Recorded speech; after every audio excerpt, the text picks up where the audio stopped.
नमस्कार सभी लोगों को, उत्कर्ष क्लासेस में आप सब लोगों का स्वागत है। तो देखिए, हम भूगर्भिक समय सारणी के बारे में पिछली क्लास में डिस्कस कर रहे थे और भूगर्भिक समय सारणी की मैंने शुरुआत आपसे की थी कि किस तरह से इसमें क्या क्या घटनाएं हुई हैं। तो देखिए, भूगर्भिक समय सारणी को हम जो लेकर यहाँ पर चल रहे थे उसी को देखिए मैं आपको थोड़ा बता देता हूँ कि अभी तक हमने क्या पार्ट पढ़े हुए हैं। तो भूगर्भिक समय सारणी, तो भूगर्भिक समय सारणी को तो पहली चीज तो ध्यान रखें, पृथ्वी की उत्पत्ति से लेकर 4.5 बिलियन ईयर एगो, ठीक है, तो 4.5 अरब वर्ष पहले से लेकर अब तक के कालखंड को हमने 4 वर्गों में इसको विभाजित किया था। 4 वर्गों में विभाजित किया था। तो सबसे बड़ा भाग जो कहलाता है उसको हम इयोन बोलते हैं, इयोन कहलाता है। उसके बाद वाला भाग इरा कहलाता है। उसके बाद इपोक कहलाता है और उसके बाद हम उसको क्रोन्स बोलते हैं या पीरियड बोलते हैं। इस तरह से विभाजित किया था। महाकल्प, कल्प युग और शक। महाकल्प, कल्प युग और शक। क्लियर है। उसके बाद अगर आपको याद होगा तो महाकल्प को हमने लिया था, महाकल्प को 2 भागों में विभाजित कर दिया था, ठीक है। एक कहलाता है प्री कैम्ब्रियन, एक क्या कहलाता है प्री कैम्ब्रियन, और दूसरा क्या कहलाता है पोस्ट कैम्ब्रियन। प्री कैम्ब्रियन और पोस्ट कैम्ब्रियन मैंने आपको बताया था, और ये किस आधार पर बताया था कि यहाँ पर 570 मिलियन वर्ष पहले एक चट्टान मिली थी। कहाँ पर मिली थी? कैम्ब्रियन नामक जगह पर मिली थी। तो उससे पहले का प्री कैम्ब्रियन और उसके बाद का पोस्ट कैम्ब्रियन काल कहलाया, ठीक है। फिर हमने क्या किया था, फिर हमने प्री कैम्ब्रियन को विभाजित किया था, और फिर हमने क्या किया था, प्री कैम्ब्रियन को विभाजित किया था, और प्री कैम्ब्रियन को प्री कैम्ब्रियन, तो जो प्री कैम्ब्रियन काल था इसको 3 काल खंडों में विभाजित कर दिया था। एक तो कहलाता है एजोइक, दूसरा कहलाता है आर्चियोजोइक, आर्चियोजोइक, और तीसरा कहलाता है प्रोटेरोजोइक, ठीक है। इतना याद आ रहा होगा। तो देखिए, हम बात कर रहे थे इसमें एजोइक की। तो एजोइक वो कालखंड था जब पृथ्वी की जो भूपरपटी है उसका निर्माण हो रहा था। तो ना तो यहाँ पर इस समय जल मौजूद था और ना ही इस समय यहाँ पर कोई भूपृष्ठ की कोई आकृति बनी हुई थी। पृथ्वी बहुत गर्म थी, और जब पृथ्वी गर्म थी तो जाहिर सी बात है यहाँ पर कोई जीवन नहीं पाया जा रहा था। तो ये कालखंड कैसा कहलाता है? यहाँ पर कोई जीवन नहीं था, एजोइक काल हो गया। उसके बाद हम बात कर रहे थे आर्चियोजोइक की। तो आर्चियोजोइक कालखंड के बारे में मैंने बहुत विस्तार से आपको बताया था कि भूपृष्ठ पर धीरे धीरे भूपरपट्टी का निर्माण हो चुका था। भूपरपट्टी के निर्माण होने के बाद आंतरिक ऊष्मा ट्रैप हो गई, तो उसको निकलने के लिए ज्वालामुखी उद्गार। तो भूपृष्ठ पर सैकड़ों वर्षों तक हजारों की संख्या में ज्वालामुखी उद्गार होते रहे, और ज्वालामुखी उद्गार में मैंने आपको बताया था कि जलवाष्प सबसे ज्यादा मात्रा में निकलती है। तो जलवाष्प के साथ साथ अन्य गैसों का भी उद्गार हुआ, जिसमें carbon dioxide gas, sulphur dioxide gas, hydrogen, nitrogen, ये गैसें भी सम्मिलित हुई। तो प्रारंभिक क्या हुआ, वायुमंडल का विकास हुआ। और ये जो प्रारंभिक वायुमंडल था ये अभी के वायुमंडल से बिल्कुल भिन्न था, ठीक है। फिर मैंने आपको पॉइंट लिखाया था कि जब जलवाष्प भारी मात्रा में विकसित हुई, निष्कासित हुई, जलवाष्प संघनित हुई, और संघनित होकर क्या हुई, वर्षा हुई। तो लाखों वर्षों तक भूपृष्ठ लगातार गर्म होता रहा, भाप बनता रहा, फिर वर्षा होती रही। तो लगातार वर्षा होती रही, और ज्वालामुखी उद्गार से जो उभरे हुए भाग बन गए उनको हमने सील्ड शब्द का नाम दिया। वो क्या कहलाए, सील्ड कहलाए। और इसके अलावा जो गड्ढे वहां पर बने हुए थे उनमें जल भरता चला गया। क्योंकि हजारों लाखों सालों तक वर्षा होती रही, और जब वर्षा होती रहेगी तो धीरे धीरे करके सागरों का निर्माण होता चला गया। तो प्रारंभिक सागर और महासागरों का निर्माण हुआ। ठीक है, अब महासागरों के अंदर आप देखेंगे, एक तो महासागरों का जल गर्म था, क्योंकि कितना भी पृथ्वी पर बारिश होती रही फिर भी इसका तापमान लगभग 100 डिग्री सेंटीग्रेड के करीब था, बॉइलिंग पॉइंट के नज़दीक था, और उसमें बहुत सारे लवण भी मौजूद थे, और इन लवणों के कारण, रसायनों के कारण यहाँ पर क्या हुआ, प्रोटीनिक सूप का निर्माण हो गया। तो प्रोटीनिक सूप के निर्माण तक हम बात कर चुके थे, प्रोटीनिक सूप के निर्माण तक हम बात कर चुके थे। हम बात किसकी कर रहे हैं अभी, हम आर्चियोजॉइक की बात कर रहे हैं। आर्चियोजॉइक में क्या हुआ,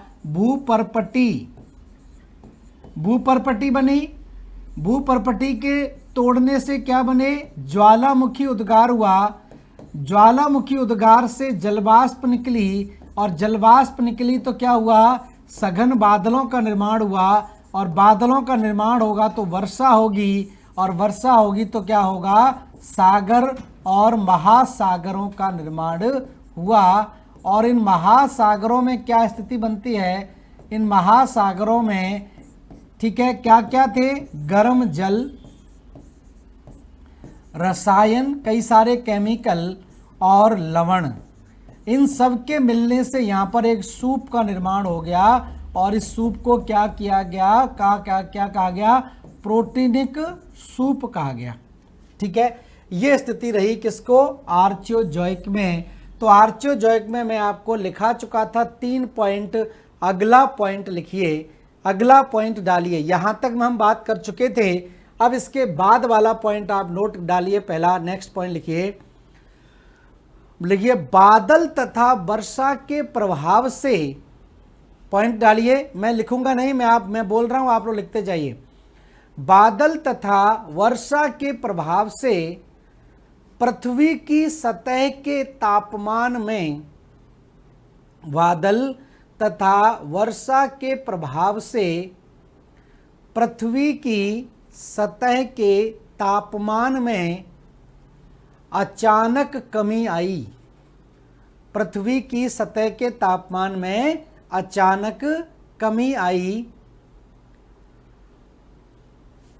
बादल तथा वर्षा के प्रभाव से पृथ्वी की सतह के तापमान में अचानक कमी आई, फिर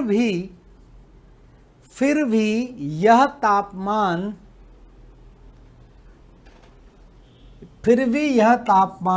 100 डिग्री सेंटीग्रेड,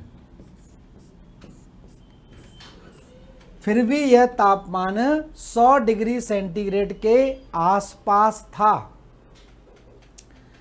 फिर भी यह तापमान 100 डिग्री सेंटीग्रेड के आसपास था।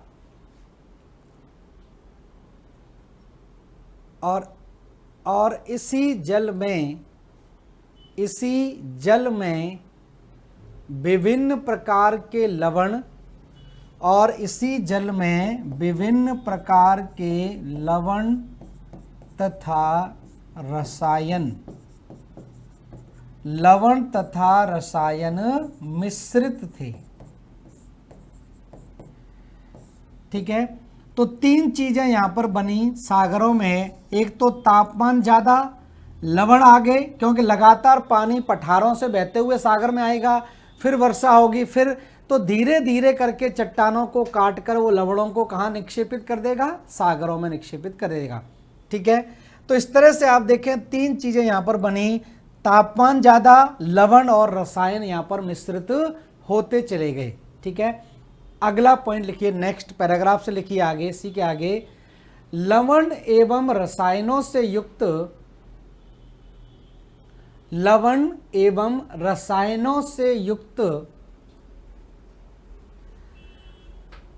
गर्म जल,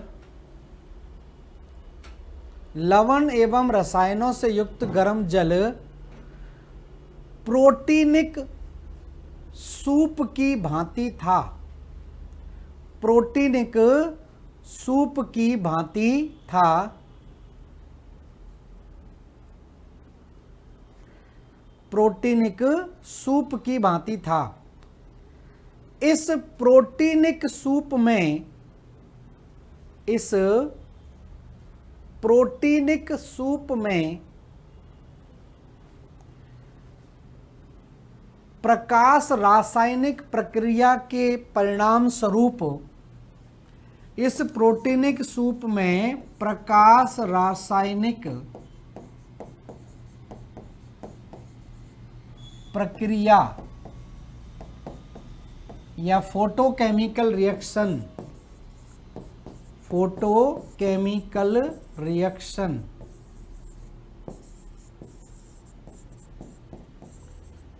प्रकाश रासायनिक प्रक्रिया के परिणाम स्वरूप ऑक्सीजन की अनुपस्थिति में, अभी तक ऑक्सीजन नहीं बनी है, प्रकाश रासायनिक क्रिया के परिणाम स्वरूप ऑक्सीजन की अनुपस्थिति में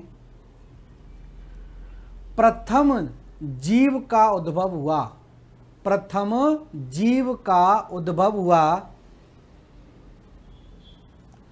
प्रथम जीव का उद्भव हुआ जिसे साइनो आर्की बैक्टीरिया, जिसे साइनो आर्की बैक्टीरिया, जिसे साइनो आर्की बैक्टीरिया कहा जाता है। तो प्रथम जीव की उत्पत्ति कब हुई? आर्चियोजॉइक काल में हुई, और ये कैसा था? बिल्कुल प्रिमिटिव प्रकार का था। ठीक है, तो O2 की अनुपस्थिति में प्रथम जीव का उद्भव हुआ जिसको साइनो आर्की बैक्टीरिया कहा जाता है,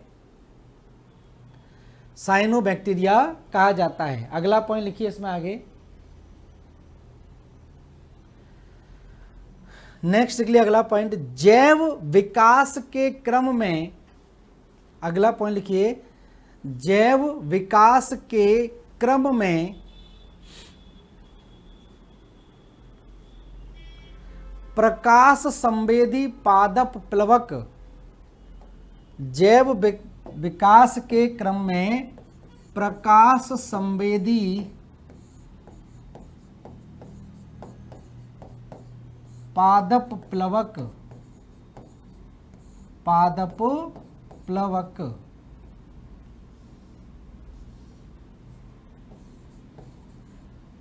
पादप प्लवक फाइटोप्लैंक्टन,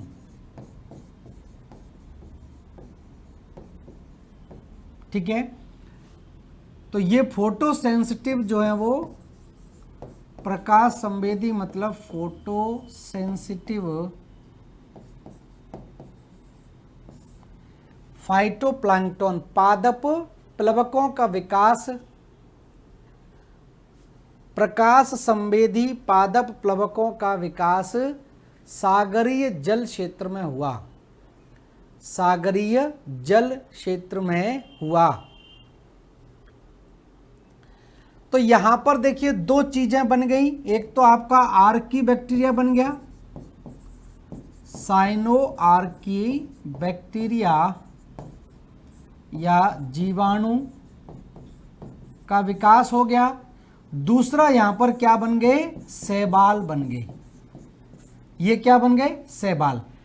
अब जब शैवाल बने तो जाहिर सी बात है शैवाल क्या करेंगे? फोटोसिंथेसिस करेंगे, फोटोसिंथेसिस की प्रक्रिया शुरू होगी, प्रकाश संश्लेषण की क्रिया शुरू होगी। और आपको पता ही है कि प्रकाश संश्लेषण की जब क्रिया होगी तो इसमें कार्बन डाइऑक्साइड किस में परिवर्तित होती है? ऑक्सीजन में परिवर्तित होती है। तो जब शैवाल के द्वारा यहाँ पर फोटोसिंथेसिस की प्रक्रिया शुरू कर दी गई तो जाहिर सी बात है वायुमंडल की जो कार्बन डाइऑक्साइड है वो किस में परिवर्तित होना शुरू होगी? ऑक्सीजन में परिवर्तित होना शुरू होगी। तो अब यहां से क्या हो रहा है? वायुमंडल में कार्बन डाइऑक्साइड में मात्रा कम होती चली जाएगी, कार्बन डाइऑक्साइड की, और ऑक्सीजन की मात्रा में वृद्धि शुरू हो जाएगी। ठीक है, तो अगला पॉइंट लिखिए, शैवाल द्वारा की गई, नेक्स्ट लिखिए अगला पॉइंट, शैवाल द्वारा की गई प्रकाश संश्लेषण की क्रिया से, शैवाल द्वारा की गई प्रकाश संश्लेषण की क्रिया से, फोटोसिंथेसिस भी लिख सकते हैं इंग्लिश में, प्रकाश संश्लेषण की क्रिया से वायुमंडल में, प्रकाश संश्लेषण की क्रिया से वायुमंडल में O2 का प्रवेश हुआ, ऑक्सीजन का प्रवेश हुआ। ऑक्सीजन का प्रवेश हुआ तथा कार्बन डाइऑक्साइड की मात्रा में, कार्बन डाइऑक्साइड की मात्रा में कमी आई, कार्बन डाइऑक्साइड की मात्रा में कमी आई, कार्बन डाइऑक्साइड की मात्रा में कमी आई। ठीक है, तो एक तो देखिए इतना लिख लिया आपने, समझ लीजिए इसको। अब जो ज्वालामुखी उद्गार हुआ, देखिए यहां पर घटनाक्रम क्या है, ज्वालामुखी उद्गार हुआ, यहां तक तो आप समझ गए। अब ज्वालामुखी उद्गार से जलवाष्प निकली, और जलवाष्प क्या होती है, H2O होता है। और H2O पर जब यूवी रेडिएशन का प्रहार पड़ता है, क्या पड़ता है, यूवी रेडिएशन, पराबैंगनी किरणें, पराबैंगनी किरणें, और जब पराबैंगनी किरणें H2O पर पड़ेगी तो इससे क्या होगा, इससे आगे की घटना यहाँ पर क्या हो जाएगी, इससे H2 अलग हो जाएगा और नवजात ऑक्सीजन क्या होगी, अलग होगी। नवजात ऑक्सीजन मतलब सिंगल O। ठीक है, तो इससे दो चीजें बनी, एक तो आप देख रहे हैं कि एक तो प्रकाश संश्लेषण की क्रिया द्वारा वायुमंडल में ऑक्सीजन की मात्रा क्यों बढ़ी, वायुमंडल में ऑक्सीजन की मात्रा दो कारणों से बढ़ रही है। एक तो प्रकाश संश्लेषण, प्रकाश संश्लेषण में क्या होता है, कार्बन डाइऑक्साइड परिवर्तित होकर क्या बन जाती है, ऑक्सीजन बन जाती है। दूसरा क्या हुआ कि जो जलवाष्प अंतरिक्ष में, जो जलवाष्प पृथ्वी के वायुमंडल में मौजूद थी, इस पर यूवी रेडिएशन का प्रहार हुआ। यूवी रेडिएशन के प्रहार से क्या हुआ कि ये दो भागों में टूट गया, एक तो हाइड्रोजन और दूसरा नवजात ऑक्सीजन, इसको बोलते हैं नवजात ऑक्सीजन। ठीक है, अब ये जो नवजात ऑक्सीजन है फिर एक और नवजात ऑक्सीजन से जुड़ेगा तो ये क्या बन जाएगा, O2 बन जाएगा। ठीक है, जैसे मान लीजिए एक H2O का अणु टूटा तो इससे हाइड्रोजन बन गया और नवजात ऑक्सीजन, दूसरा भी टूटा, इससे हाइड्रोजन बन गया और इससे नवजात ऑक्सीजन, तो ये नवजात ऑक्सीजन और नवजात ऑक्सीजन आपस में जुड़ जाएगी, तो इसके जुड़ने से क्या बन जाएगी, ऑक्सीजन बन जाएगी। क्लियर है, तो ये प्रक्रिया भी यहां पर शुरू हुई। तो अगला पॉइंट लिखिए, अगला पॉइंट लिखिए, इसी में O2 की उत्पत्ति या ऑक्सीजन की उत्पत्ति में, ऑक्सीजन की उत्पत्ति में पराबैंगनी किरणों द्वारा, पराबैंगनी किरणों द्वारा जलवाष्प में किया गया प्रहार भी, जलवाष्प में किया गया प्रहार, जलवाष्प में किया गया प्रहार, बॉम्बार्डिंग, जलवाष्प में किया गया प्रहार भी विशेष योगदान रखता है, विशेष योगदान रखता है, जिससे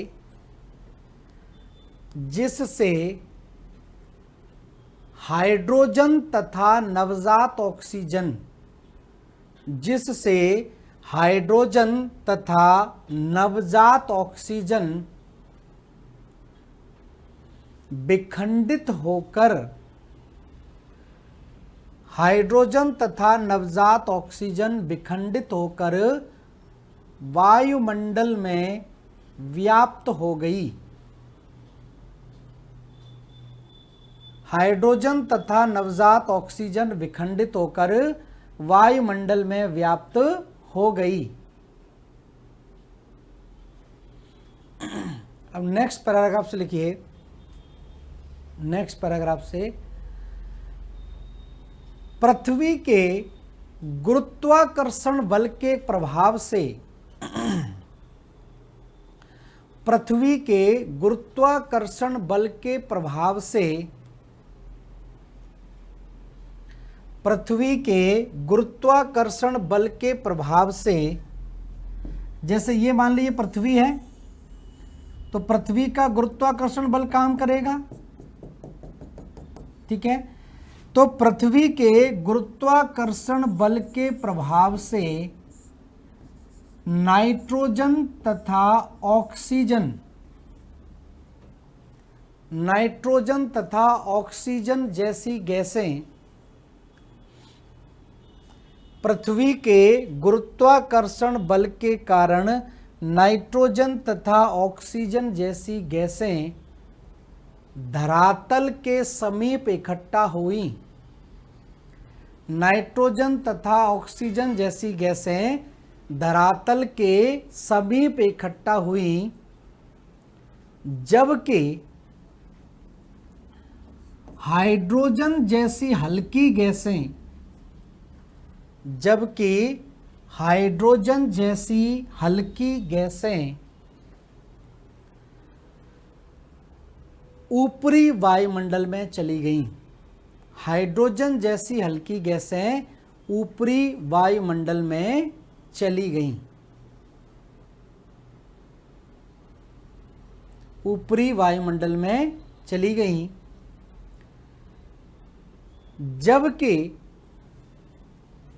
जबकि सल्फर डाइऑक्साइड, हाइड्रोजन सल्फाइड,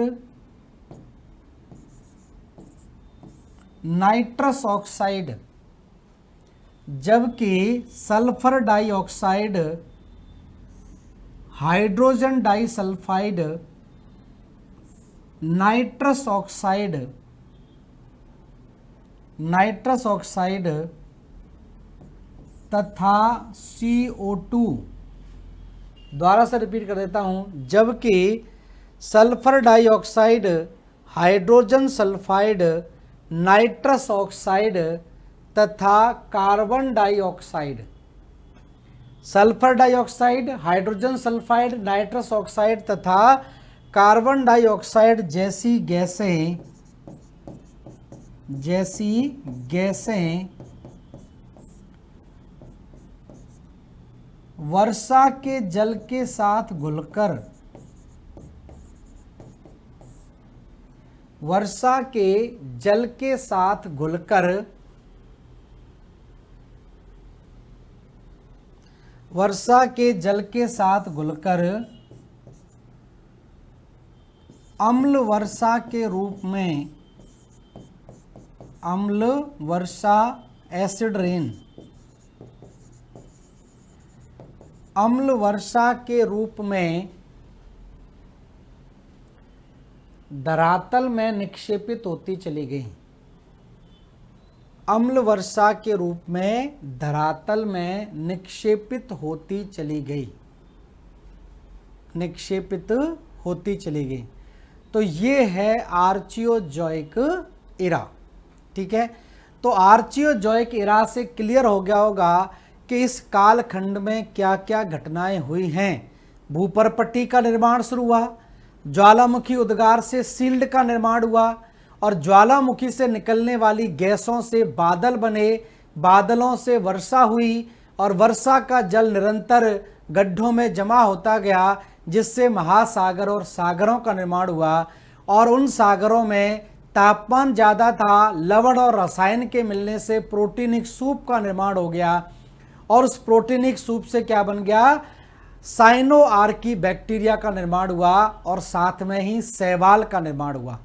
अब जब शैवाल का निर्माण हुआ तो शैवाल क्या करते हैं, फोटोसिंथेसिस करते हैं, क्योंकि ब्लू ग्रीन एल्गी बोलते हैं इनको, ठीक है, लाल हरित शैवाल कहलाते हैं। तो इनसे जो वायुमंडल में कार्बन डाइऑक्साइड की मात्रा थी वो कम होती चली गई, ऑक्सीजन की मात्रा में वृद्धि होती चली गई। तो अब आप देख रहे हैं धीरे धीरे करके आधुनिक वायुमंडल का निर्माण होता चला जाएगा, ठीक है। अब तीसरे कालखंड पर आते हैं जिसको बोलते हैं प्रोटेरोजोइक। और प्रोटेरोजोइक में क्या होता है, प्रोटेरोजोइक में ध्यान रखना सबसे महत्वपूर्ण घटना है।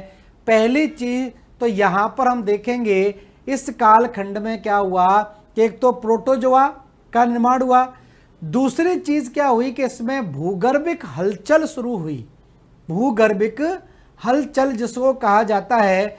और इस भूगर्भिक हलचल के कारण यहां पर क्या होता है, सबसे पहले अरावली पर्वत श्रृंखला का निर्माण होता है। तो ध्यान रखें इसको फर्स्ट ओरोजेनी कहा जाता है। ओरोजेनी मतलब पर्वत निर्माणकारी। तो हम बात करेंगे प्रथम ओरोजेनी कब हुई, द्वितीय ओरोजेनी कब हुई, और द्वितीय ओरोजेनी में कौन कौन सी पर्वत श्रृंखलाएं बनी, तृतीय ओरोजेनी में कौन कौन सी पर्वत श्रृंखलाएं बनी। तो यही महत्वपूर्ण भी ध्यान रखना। तो तीसरा हम भाग लेते हैं। अब हम बात करते हैं किसकी, प्रोटेरोजोइक। तो आप लिखिए यहां पर प्रोटेरोजोइक,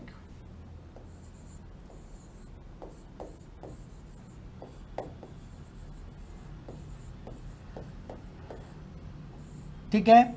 इसके पहले की कालखंड आप बिल्कुल क्लियर हो गया होगा सबको, क्या क्या घटनाएं हो रही हैं।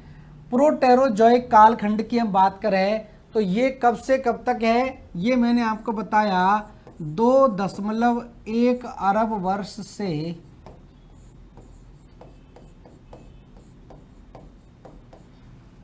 57 करोड़ वर्ष पहले।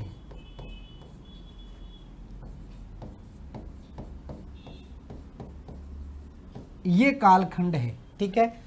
सिंपल आप लिखना चाहें तो 2.1 बिलियन ईयर एगो से 570 मिलियन ईयर एगो तक, ठीक है। ये भाग आपका है, इसको बोलते हैं प्रोटेरोजोइक काल। अब प्रोटेरोजोइक काल में क्या होता है, भूगर्भिक हलचलों का शुरुआत होती है, क्योंकि भूपृष्ठ बन गया, ऊपरी सतह बन गई, आंतरिक भाग में उतना ही तापमान है, मैग्मा है, और मैग्मा गर्म होगा, ऊपरी चट्टानों को तोड़ने का काम करेगा। तो वहां पर क्या होगा, प्रथम जो है वलत पर्वत श्रेणियों का निर्माण होता है, ठीक है। तो ध्यान रखें इस कालखंड में, मैं लिख देता हूं, इस कालखंड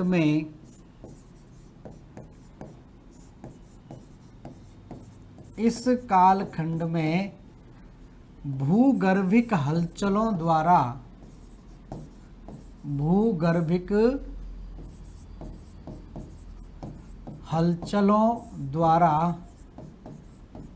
ठीक है, इसको बोलते हैं ओरोजेनी, OROGENY, ओरोजेनी कहा जाता है। भूगर्भिक हलचलों द्वारा प्रथम वलित पर्वत श्रेणियों,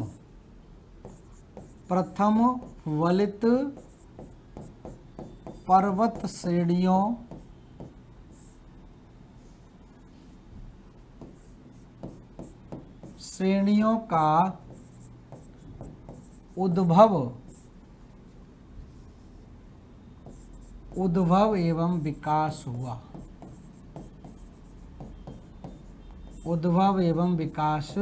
हुआ।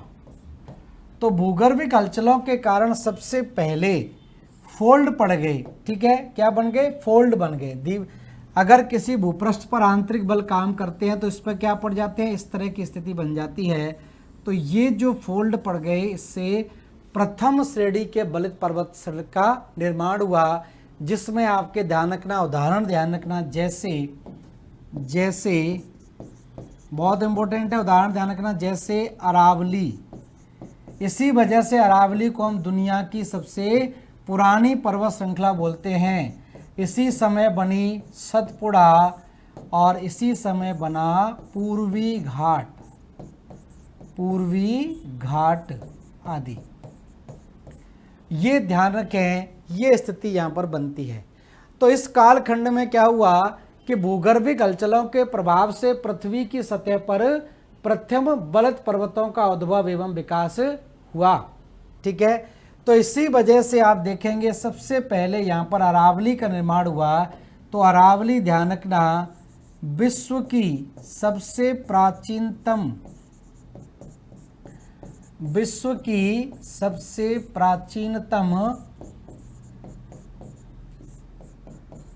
वलित पर्वत श्रेणी है।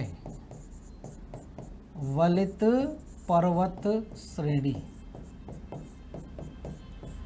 तो विश्व की सबसे प्राचीनतम वलित पर्वत श्रेणी की कैटेगरी में आती है आपकी कौन सी?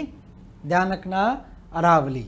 ठीक है, तो अरावली ध्यान रखना भूगर्भिक हलचलों के कारण या पर्वत निर्माणकारी हलचलों के कारण, जिसको टेक्निकल टर्म हम बोलते हैं ओरोजेनी, ध्यान रखना ओरोजेनी।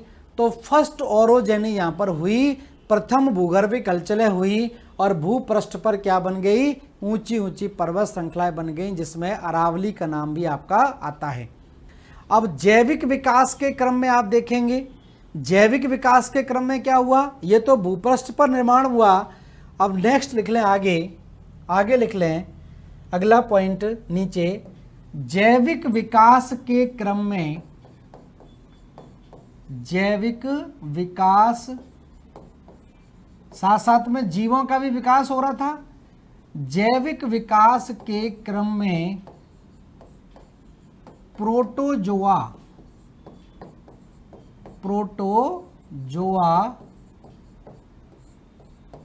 तथा विषाणु, प्रोटोजोआ तथा विषाणु या वायरस, प्रोटोजोआ तथा विषाणु आदि, प्रोटोजोआ तथा विषाणु आदि जीवों का विकास जलीय क्षेत्रों में हुआ।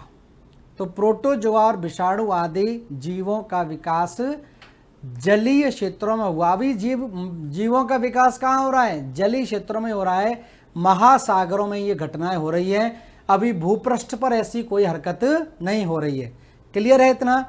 ठीक है, तो ये स्थिति यहाँ पर बनी। तो देखिए यहाँ से कितने महत्वपूर्ण प्रश्न आपके बन सकते हैं। एक तो सीधा बन सकता है कि अरावली का निर्माण किस कालखंड में हुआ?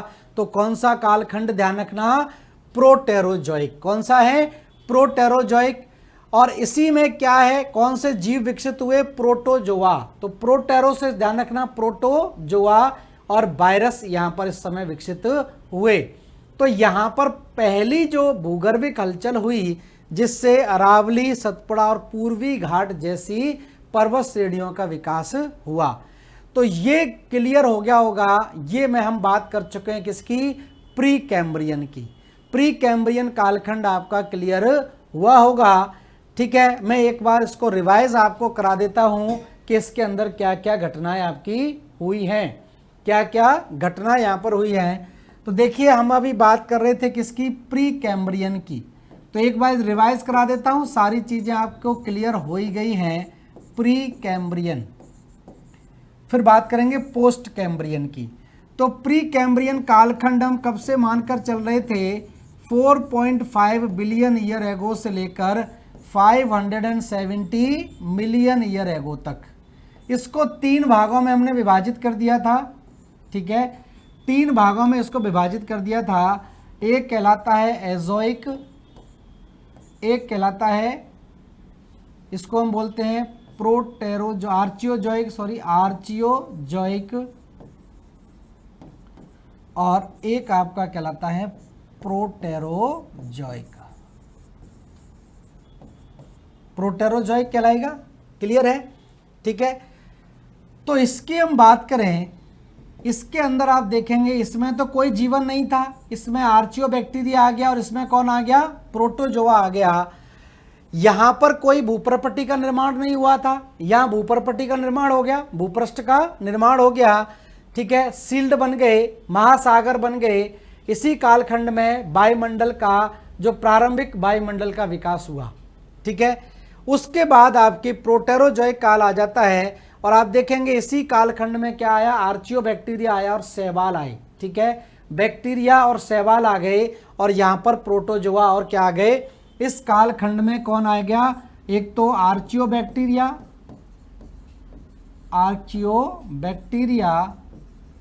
और दूसरा यहाँ पर क्या आ गए, शैवाल आ गए, एल्गी आ गई। और एल्गी आ गई ग्रीन कलर की, फोटोसिंथेसिस हुई तो ऑक्सीजन का निर्माण भी शुरू हो गया। प्रोटेरोजोइक काल में हमने क्या देखा, प्रोटोजोआ आया, प्रोटोजोआ, और प्रोटोजोआ के साथ साथ में आप देखेंगे यहाँ पर एक और क्या आ गया, वायरस आ गया। ठीक है, और इसी में क्या होती है, फर्स्ट ओरोजेनी होती है, और फर्स्ट ओरोजेनी में क्या होता है, अरावली पर्वत श्रृंखला का निर्माण भी इसी कालखंड में हो जाता है। ठीक है, तो अरावली पर्वत श्रृंखला की यहाँ पर अब बात कर चुके हैं। तो ये तो प्री कैम्ब्रियन की बात हो गई। अब हम बात कर लेते हैं किसकी, पोस्ट कैम्ब्रियन की। ठीक है, मतलब 570 मिलियन वर्ष से लेकर अभी तक की क्या स्थिति बनती है, इसको हम बोलते हैं क्या, पोस्ट कैम्ब्रियन। ठीक है, तो प्री कैम्ब्रियन मुझे लगता है क्लियर हो गया होगा, बहुत आराम से लेकर चलें सारी चीज़ों को। अब हम बात करें किसकी, पोस्ट कैम्ब्रियन।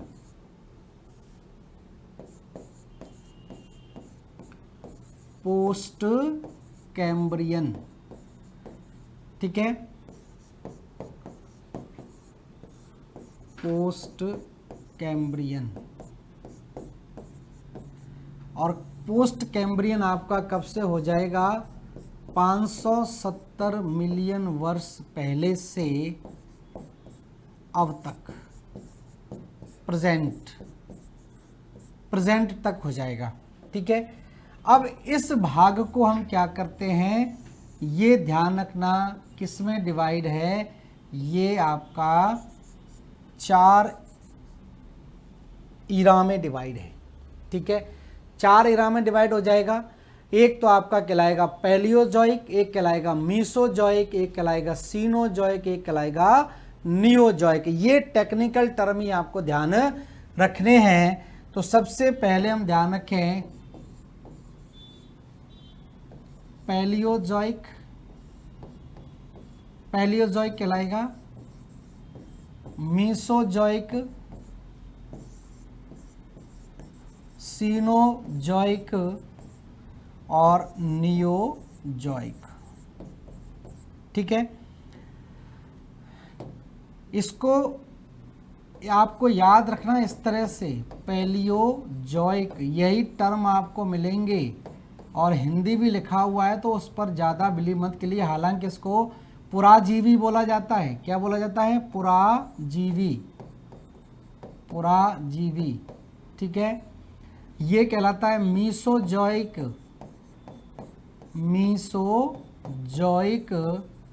और मीसोजोइक को हम बोलते हैं मध्यजीवी। ठीक है, और है सीनोजोइक, और सीनोजोइक को बोलते हैं नवजीवी, और नियोजोइक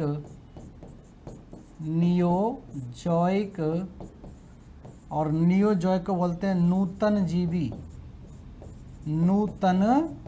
जीवी। इस तरह से ध्यान रखें, इसको क्या किया है, 4 भागों में हमने विभाजित किया है, पैलियोजोइक, मीसोजोइक, सीनोजोइक, नियोजोइक। क्रम भी ध्यान रखें, क्रम भी एग्जाम में पूछा जाता है। और देखिए यहाँ पर हम बात करें इसके बारे में, तो पैलियोजोइक को ध्यान रखना हम क्या बोलते हैं, प्राइमरी भी बोलते हैं, प्राइमरी, सेकेंडरी, टर्सरी और क्वाटरनरी। तो प्राथमिक आपका कल्प कहलाएगा, द्वितीयक, तृतीयक और चतुर्थक। तो इसको हम प्राइमरी भी बोलते हैं। क्या बोलते हैं, प्राइमरी, प्राथमिक कहलाएगा। इसको क्या बोल देंगे, सेकेंडरी बोलते हैं, सेकेंडरी कहा जाता है। और जो सीनोजोइक है इसको टर्शियरी भी बोलते हैं, टर्शियरी। और जो आपका नियोजोइक है इसको क्वाटरनरी, चतुर्थक काल। ठीक है, प्राथमिक, द्वितीयक, तृतीयक, और ये क्या कहलाता है, चतुर्थक। इस तरह भी इसको समझ सकते हैं। तो इस तरह से इसको विभाजित किया गया है, इसको नोट कर लीजिए, फिर आगे चलते हैं। तो ये प्री कैम्ब्रियन, पोस्ट कैम्ब्रियन काल आपका यहाँ पर 4 भागों में विभाजित है।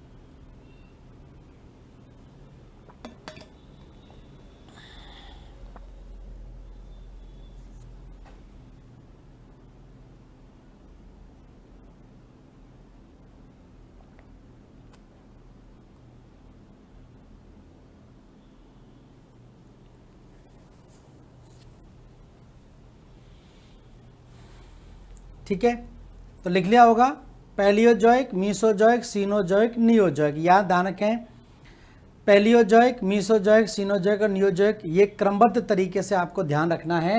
एक एक करके हम चर्चा करेंगे कि पैलियोजोइक में कौन कौन से इपॉक हैं, कौन कौन से युग आते हैं, या मीसोजोइक में कौन कौन से युग आते हैं, वो भी एग्जाम में आपसे पूछा जाता है। तो अब हम एक एक करके बात कर लेते हैं। तो सबसे पहले लिख लेते हैं पैलियोजोइक। पैलियोजोइक, पैलियोजोइक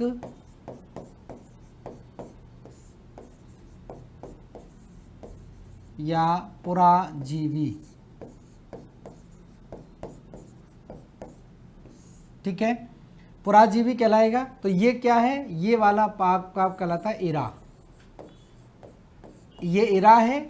ठीक है, इयोन के बाद मैंने क्या बताया था, इरा आता है।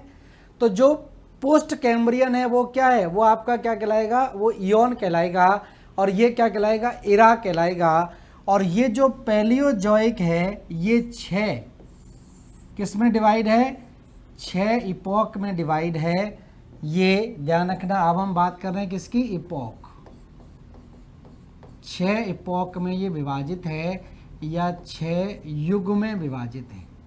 ठीक है, ये क्या कहलाएगा, कल्प। ये कल्प है और ये युग कहलाएगा। तो ये 6 युग में विभाजित है, और वो क्रमबद्ध तरीके से आपसे पूछा भी जाता है। क्या क्रम रहेगा, तो सबसे पहले हम बात करेंगे, अगला जो क्रम रहेगा इसको बोलते हैं कैम्ब्रियन। कैम्ब्रियन कहलाता है। कैम्ब्रियन के बाद ऑर्डोविशियन, ऑर्डोविशियन कहलाएगा। उसके बाद सिलूरियन, सिलूरियन। उसके बाद डिवोनियन, डिवोनियन काल कहलाता है, डिवोनियन युग। उसके बाद हम बात करें, कैम्ब्रियन हो गया, ऑर्डोविशियन, सिलूरियन। उसके बाद यहाँ पर कार्बोनीफेरस, कार्बोनीफेरस। और उसके बाद हम बात करें पर्मियन, पर्मियन। ये आपके युग हैं। तो 6 युग में विभाजित है। और ध्यान रखना, ये 6 युगों को ध्यान रखना, नंबर ऑफ टाइम्स, मतलब ये मोस्ट इंपोर्टेंट क्रम है, इसको ध्यान रखें। ये कई बार इवन यूपीएससी में भी, आईएएस के एग्जाम में भी, और स्टेट पीसीएस में, चाहे वो यूपी का हो, चाहे राजस्थान का, मध्य प्रदेश का, ये क्रम अक्सर एग्जाम में पूछा जाता है। और इसी क्रम को आपको याद रखना है। तो इसको आप याद रख सकते हैं एक लाइन के द्वारा, जैसे मैंने याद किया है, जिसको बोलते हैं कॉस डीसीपी। आगे वाले शब्द आपको ले लेने हैं, COS DCP। कॉस डीसीपी याद रहेगा तो Cambrian, Ordovician, Silurian, Devonian, Carboniferous और पर्मियन। तो ये 6 कालखंड आपको आसानी से याद हो जाएंगे। इसी क्रम में याद आपको रखना है। इनका हिंदी में लिख देता हूं, इसको हम बोलेंगे कैम्ब्रियन, कैम्ब्रियन। ठीक है, इसको बोलेंगे ऑर्डोविशियन, ऑर्डोविशियन। इसको हम बोलेंगे सिलूरियन, सिलूरियन। उसके बाद इसको बोलेंगे डिवोनियन, डिवोनियन और इसको बोलेंगे कार्बोनीफेरस, कार्बोनीफेरस और इसको बोलेंगे पर्मियन, पर्मियन। तो ये 6 ध्यान रखना इपोक आपके आते हैं, जिसको याद रखने का तरीका मैंने बता दिया। क्रमबद्ध तरीके से याद रखना है। कॉस डीसीपी याद रखेंगे तो आपको ये क्रम जरूर याद हो जाएगा, चाहे वो इधर से पूछे चाहे इधर से पूछे, इसी क्रम से आपका ये क्वेश्चन बहुत आसानी से ठीक हो जाएगा, जो बाकी लोग नहीं कर पाएंगे। तो इस तरह से ध्यान रखें, ये क्रम आपको ध्यान रखना है, इसको नोट कर लीजिए फटाफट से। ये पैलियोजोइक हमने कल्प को विभाजित किया है युग में, तो कितने युग हो गए? 6 युग हो गए। अब एक एक युग की हम बात करेंगे आगे, इनमें क्या क्या विशेषताएं हैं, नोट कर लीजिए इसको फटाफट से।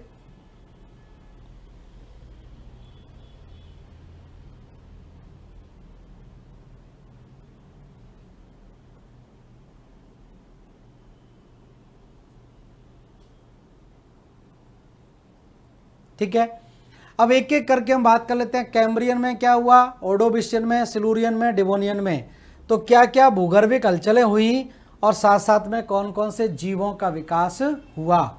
तो देखिए, पहला इपोक लेके चल रहा हूं, जो आपका है, इसको हम बोलते हैं कैम्ब्रियन। कैम्ब्रियन और कैम्ब्रियन का जो कालखंड है, ये ध्यान रखना 570 मिलियन वर्ष पहले से, मिलियन ईयर एगो से 500 मिलियन ईयर एगो तक है। ठीक है, 570 से लेकर 500 मिलियन वर्ष पहले तक। अब इसमें क्या घटना होती है कि जो छिछले सागरीय जल क्षेत्र थे, यहां पर पहली बार रीढ़ विहीन जंतुओं का उद्भव एवं विकास हुआ। तो जो एक कोशिकीय जीव थे, वो धीरे धीरे करके बहुकोशिकीय जीवों में परिवर्तित होते चले गए, लेकिन रीढ़ की हड्डी का विकास नहीं हुआ। मतलब वर्टिब्रेट यहां पर नहीं थे, अभी तक क्या थे, अकशेरुकी थे। ठीक है, इनवर्टिब्रेट जीवों का यहां पर विकास होना शुरू हुआ। तो यहां पर लिख लें, छिछले सागरीय जल क्षेत्रों में, छिछले सागरीय जल क्षेत्रों में, जल क्षेत्रों में रीढ़ विहीन, रीढ़ विहीन मतलब इनवर्टिब्रेट्स,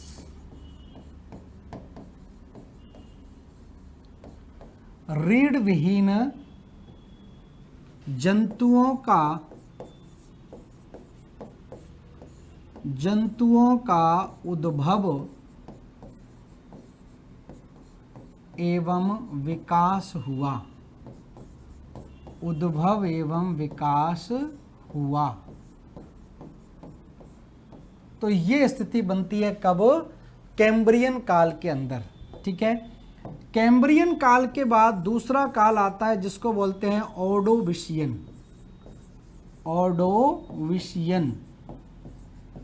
तो ऑर्डोविशियन जो इपोक है, ऑर्डोविशियन जो युग है, मैं इंग्लिश में इसलिए लिख रहा हूं कि आपको इंग्लिश में ही याद रखना है, इसी को हिंदी में भी आप लिख सकते हैं, ऑर्डोविशियन युग, इस तरह से लिख सकते हैं। तो ऑर्डोविशियन का जो कालखंड है, ये कालखंड आपका कब से कब तक रहेगा, ये 500 मिलियन वर्ष पहले, M/A का मतलब है मिलियन वर्ष पहले, से 450 मिलियन वर्ष पहले तक का माना गया है। ठीक है, तो 500 से 450 मिलियन वर्ष पहले का जो कालखंड है, ये कहलाता है आपका ऑर्डोविशियन काल। और ऑर्डोविशियन काल में क्या होती है, द्वितीय भूगर्भिक हलचल होती है। इसको क्या बोलते हैं, इस कालखंड का सबसे महत्वपूर्ण है सेकंड ओरोजेनी, सेकंड ओरोजेनी होती है, या द्वितीय भूगर्भिक हलचल।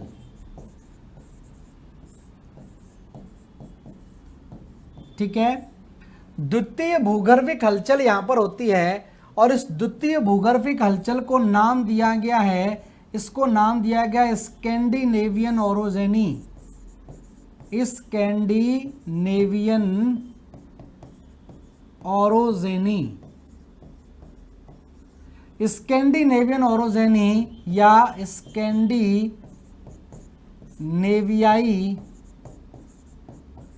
स्कैंडिनेवियाई भूगर्भिक हलचल, भूगर्भिक हलचल, स्कैंडिनेवियाई भूगर्भिक हलचल बोलते हैं। स्कैंडिनेविया आपने सुना होगा, स्कैंडिनेवियाई देश सुने होंगे, नॉर्वे, स्वीडन, फिनलैंड, ठीक है। अब ये क्या है, एक पर्वत श्रृंखला यहाँ पर सबसे पहले विकसित हुई थी, हालांकि वह अपरदित हो चुकी है, इसी वजह से इसका नाम पड़ा स्कैंडिनेविया, ठीक है। तो स्कैंडिनेवियाई देश कहलाते हैं, वो इसी पर्वत श्रृंखला के कारण होते हैं। जो सेकंड ओरोजेनी का पहला पार्ट था, और सेकंड ओरोजेनी कब हो रही है, ऑर्डोविशियन कालखंड में होती है, मतलब 500 से 450 मिलियन वर्ष पहले भूपृष्ठ पर फिर से एक हलचल पैदा हुई, और इसी हलचल का परिणाम क्या हुआ कि कुछ पर्वत श्रेणियों का विकास हो गया। जैसे सतपुड़ा तो बना चुके थे पहले प्रोटेरोजोइक के अंदर ही, ठीक है, लेकिन यहां पर जो पर्वत श्रृंखला बनी उसका नाम था विंध्याचल पर्वत श्रृंखला। अरावली पर्वत श्रृंखला का पुनरुत्थान होता है, और यहां पर क्या होता है, रीढ़ युक्त जीव फिर से पैदा होते हैं। तो मैं आगे लिख देता हूं, इतना नोट आपने कर लिया होगा साथ साथ में। तो यहां पर द्वितीय भूगर्भिक हलचल जब हुई तो इसके हलचल का परिणाम क्या हुआ कि विंध्य पर्वत श्रेणी का उद्भव एवं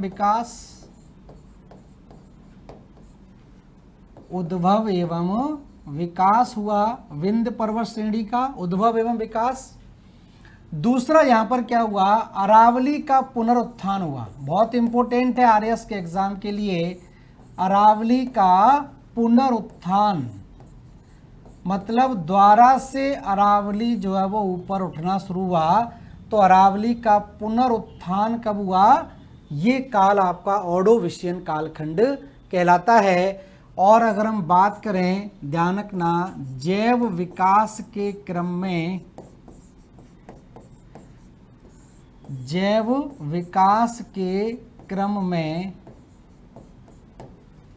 छिछले सागरों में रीढ़ युक्त जीवों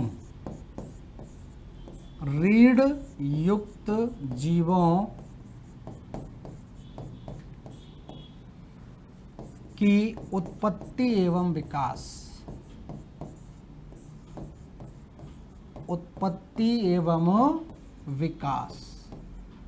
सिंपल है। तो यहां पर अब क्या बन गए, इनवर्टिब्रेट से जीव कैसे होना शुरू हो गए, वर्टिब्रेट जीव होना शुरू हो गए, ठीक है। तो वर्टिब्रेट्स जो है वो उत्पन्न होना शुरू हो गए, मतलब रीढ़धारी जीवों का विकास शुरू हो गया। अभी तक कैसे थे, रीढ़ विहीन थे, लेकिन यहां पर रीढ़ युक्त जीव हुए। तो ये ऑर्डोविशियन कालखंड की बात है। तो ऑर्डोविशियन कालखंड में आप देख रहे हैं, कैम्ब्रियन काल में बिना रीढ़ वाले जीव, अब यहां पर कैसे हो गए, रीढ़ वाले जीवों की उत्पत्ति हो गई। तो रीढ़ वाले जीव यहां पर विकसित हो गए। तो दो आपके एपॉक हो गए इसमें, एक तो आपका हो गया कैम्ब्रियन और दूसरा ऑर्डोविशियन, और तीसरा COS, एस से कौन सा आएगा, सिलूरियन काल आ जाएगा। तो तीसरा कालखंड यहां पर लिख लीजिए, इसको बोलते हैं सिलूरियन। तो सिलूरियन इपॉक यहां पर आता है, सिलूरियन युग यहां पर आ जाता है, सिलूरियन युग। और सिलूरियन युग का जो कालखंड है, ये ध्यान रखना कहाँ तक था, 450 तक। तो 450 मिलियन वर्ष पहले से लेकर ये कितना आ गया, 400 तक हो गया था। 400 मिलियन वर्ष पहले से ये 350 मिलियन वर्ष पहले तक का है। ये कालखंड आपका है, ठीक है। ये कालखंड आपका था कौन सा, 500 से 450 तक था, और उसके बाद ये कालखंड आपका कितना आ जाएगा, 450 से 400 तक। सिलूरियन, सॉरी उल्टा लिख दिया मैंने, 450 से 400 तक।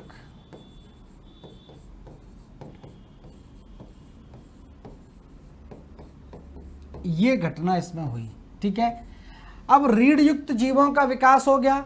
अब रीढ़ युक्त जीवों का जब विकास हो गया तो सागरीय जीवों में, सागरीय जल में इस समय ध्यान रखना, पहली बार सागरीय जल में पहली बार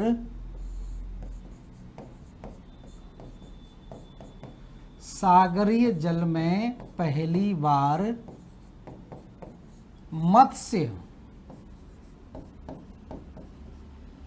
मत्स्य वर्ग की उत्पत्ति हुई। तो ध्यान रखना, मछलियों का सबसे पहले विकास किस वर्ग में हुआ, सिलूरियन युग में हुआ। लेकिन इसको मत्स्य, ध्यान रखना, फिश एज नहीं कहा जाता है, कंफ्यूजन हो जाता है, ठीक है। फिश एज नहीं कहा जाता है, मतलब ऐसा नहीं था कि इसमें मछलियों का ही एकाधिकार था, मछलियों का ही यहाँ पर पूरा क्या डंका बसता था, ऐसा नहीं था, ठीक है। तो ये ध्यान रखना है। तो यहाँ पर मत्स्य वर्ग मतलब धीरे धीरे करके जल में क्या हुआ, मछलियों जैसी आकृति विकसित हुई।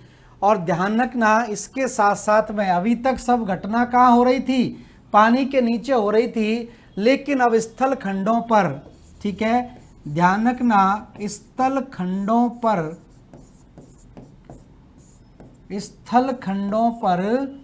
पहली बार पत्ती विहीन लीफलेस, ठीक है, पौधों का विकास हुआ, पौधों का विकास। ये घटना यहां पर एक और ऐड हो जाती है अलग से। तो अब यहां पर क्या आ गया, यहां पर अभी तक क्या थे, जल के अंदर हो रहे थे जीव विकास, लेकिन स्थल खंडों पर पहली बार क्या हुआ, लीफलेस प्लांट जो है वो उगना शुरू हुए। तो स्थल भागों की आकृति में भी धीरे धीरे क्या आ रहा है, बदलाव आ रहा है, ठीक है। इसके बाद का जो काल आता है नेक्स्ट, इसको लिख लीजिए, फिर मैं आगे लिखता हूं, जिसको बोलते हैं हम डिवोनियन काल कहलाता है, डिवोनियन काल, ठीक है। तो नेक्स्ट मैं लिखता हूं आगे फटाफट से, समय हो रहा है। नेक्स्ट लिख लेते हैं डिवोनियन इपोक। तो डिवोनियन इपोक की देखिए बात होती है, तो उसी प्रक्रिया में, और इसका कालखंड कितना हो जाएगा, 400 मिलियन वर्ष से 400 मिलियन वर्ष पहले से 350 मिलियन वर्ष पहले तक का हो जाएगा। 400 से कितना आगे, 350 तक आ गए। और इसमें इस युग को हम क्या बोलते हैं, इसको मत्स्य युग कहा जाता है, मत्स्य युग या फिश एज कहते हैं। मतलब पूरी पृथ्वी पर किसका अधिकार हो गया, मछली वर्ग का अधिकार हो गया। इस वजह से इसको हम क्या बोलते हैं, फिश एज। तो ध्यान रखना, मछली की सर्वप्रथम उत्पत्ति सिलूरियन में होती है, लेकिन इस कालखंड में पूरी भूपृष्ठ पर, पूरे महासागरों में मछलियों का ही बोलबाला हो गया, मछलियों का ही एकाधिकार हो गया। इसलिए इसको हम बोलते हैं मत्स्य युग, या ये कहें मछलियों का साम्राज्य हो गया, मछलियों का साम्राज्य। तो जिसका साम्राज्य होता है उसी युग के नाम से जाना जाता है, ठीक है। तो यहां पर मछलियों का साम्राज्य हो जाता है डिवोनियन काल में। और स्थल भाग में ध्यान रखना, घटना क्या हुई, स्थल खंडों पर पत्ती युक्त, मतलब अब पत्तियां आना शुरू हो गईं, पत्ती युक्त पौधों का विकास। तो पत्ती युक्त पौधों का विकास हो गया। पत्ती विहीन से यहां पर क्या हो गई, पत्तियां आना शुरू हो गई, पत्तियों की स्थिति हुई।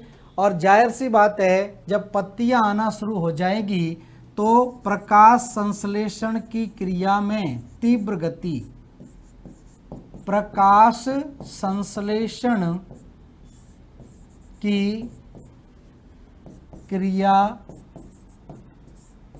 तीव्र गति से होने लगी। ठीक है। और स्थल भाग